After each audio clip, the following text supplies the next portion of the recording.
Basically, a collective bargaining agreement is an agreement that has been reached by both management and the union that represents the locals there.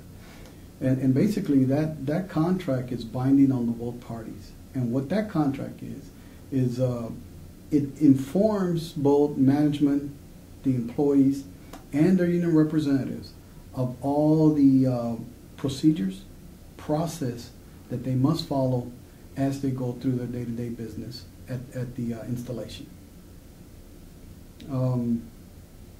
Not only that, but failure to do that could result in some adverse actions against management by a third party if the union so chooses to do that.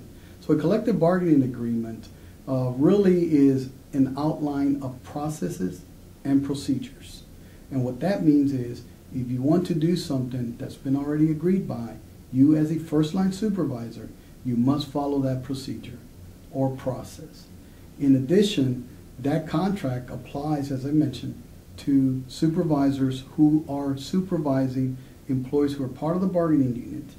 And it also applies to employees that are covered by the bargaining unit and any union official that is representing those employees. As a first-time supervisor, first of all, you need to know who that contract applies to. As I just stated, it applies to employees who are part of the bargaining unit. You need to know that those procedures have already been agreed to.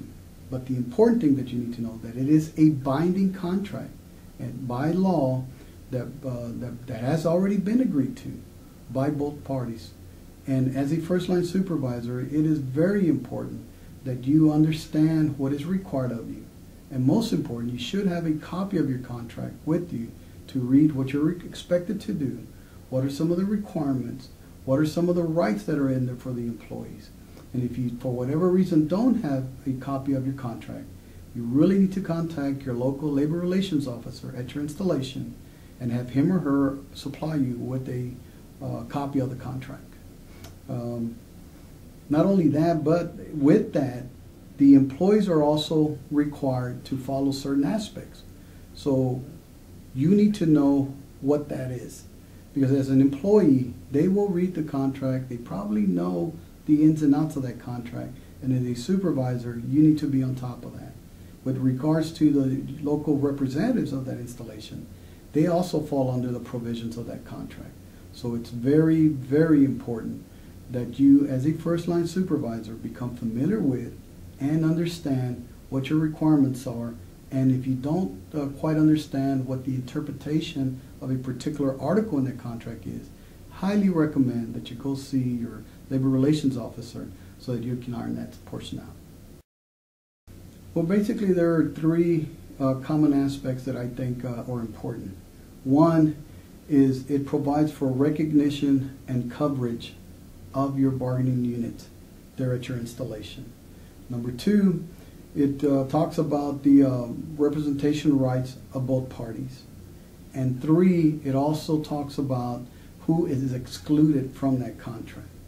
So with regards to recognition, before any member or any employee of the bargaining unit, the FLRA has to have already recognized a particular local union to say these are the exclusive representative of these employees. You need to be aware of that. You also need to be aware of who is covered under that contract, because not all employees are covered. Professional employees, for example, are not covered under the contract unless they have already petitioned the FLRA and said, hey, we want to have an election and be considered part of it. Supervisors are not covered under the contract as far as it applying to them. Management officials are not covered under the contract. Security personnel that are engaged in security work that affects national security are not covered under that contract. And neither are personnelists who are do personnel work in more than just purely clerical aspects of it. So you need to understand who that contract applies to, who it covers, and who it doesn't cover. As far as the representational rights, you need to understand that the union has the ability to represent their employees under the contract. They're entitled to official time. And that's important because if you have a union steward who is an employee of yours, you need to be able to set your work around some of the official time that he or she's going to be entitled to.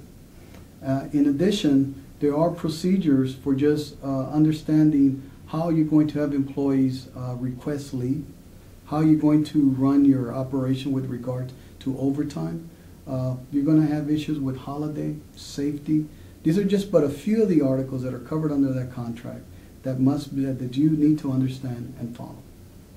There's two things basically that can happen, and both of them have major consequences. For example, if in your contract, let's just take leave, because leave is one of the bigger issues.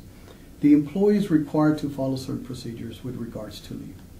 If the employee does his or her part in following the procedures to request leave, and you as a supervisor take action and say, nah, he didn't do it, or I'm not going to make that requirement, or I'm going to make different requirements. What's going to happen, and that applies for every article, by the way, but what's going to happen is the union is probably going to file agreements against you, the agency.